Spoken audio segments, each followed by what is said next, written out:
Waiting just 10 years to start saving can cut your final total by more than half. Not a little less, more than half. Same monthly amount, same rate of return, just a 10-year delay, and one person ends up with less than half of what the other has. That's not an exaggeration to grab your attention. That's actual math, and I'm going to show it to you in a minute. But first, let me ask you something. Have you ever told yourself, I'll start saving once things settle down? Once you get that raise, once the bills calm down, once life feels a little less chaotic. If you have, you're not alone, and you're not lazy. You're doing something your brain is wired to do, and understanding why is the first step to breaking it. Let's start with the psychology, because that's where this whole pattern begins. Maya and Jordan are both 25, both graphic designers, both earning about the same salary in the same city. Maya opens a savings account this month and starts putting in $100 automatically without thinking about it. Jordan means to do the same thing, but decides to wait until income feels more comfortable. 10 years pass. Jordan finally gets there. Same job, same raise, same $100 a month, starting now at 35. On the surface, it looks like Jordan only lost 10 years of contributions. That sounds like a manageable gap. It isn't.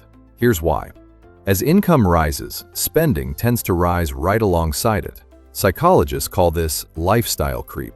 A slightly nicer apartment, a slightly better car, small upgrades that quietly become the new normal.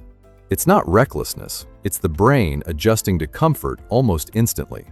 And because of that, the right time Jordan was waiting for never really arrives. It just moves further away, one raise at a time.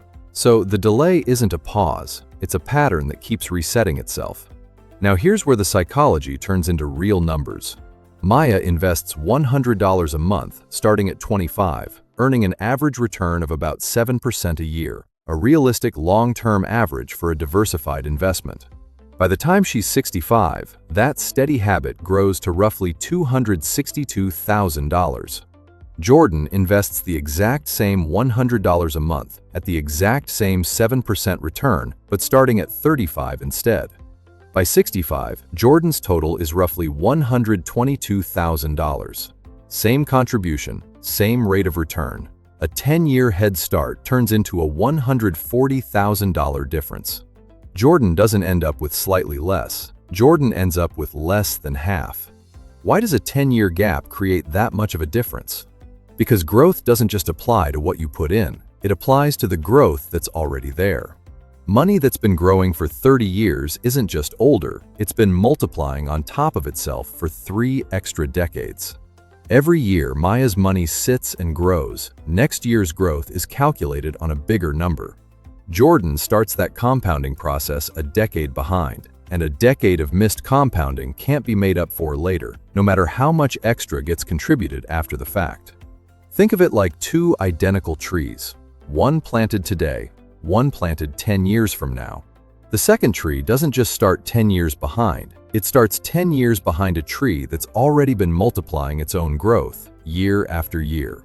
By the time the second tree catches up in age, the first one has had a decade's head start on every single ring. This is why financial experts consistently say that time in the market matters more than the amount you start with. It's not about how much you have to begin, it's about how many years that money gets to compound. But here's the part that goes deeper than the math, the part most people never notice about themselves. Every time you delay saving because now isn't the right time, your brain quietly files that decision as normal. It's not just money you're postponing. You're reinforcing a belief that saving belongs to some future, more stable version of your life. And the longer that belief gets repeated, the harder it becomes to undo, even once your income actually improves. This is why some people who finally get a real raise still don't start saving. The habit was never built when the amounts were small enough to feel easy. So when the amounts get bigger, the skill of setting money aside and trusting the process isn't there yet either. Saving isn't really a financial decision, it's a behavioral one, the same category as going to the gym or reading before bed. And like any habit, it's far easier to start small than to start big. $50 or $100 a month doesn't feel life-changing, which is exactly why it works. It's small enough that you don't talk yourself out of it. but consistent enough to build real momentum. So here's what to actually take from this.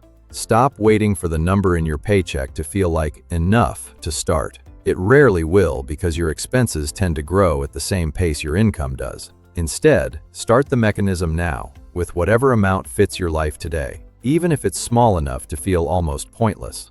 Set it to transfer automatically the same day your paycheck lands, so it's never a decision you have to make twice. That single change does something willpower can't. It turns saving into a default instead of a debate. Maya isn't ahead of Jordan because she was smarter, or earned more, or made better investment choices. She's ahead because she gave her money 10 extra years to do what money does when you leave it alone: grow. So if you've been waiting for the right time, this is it. Not because everything has settled down, because it probably never will.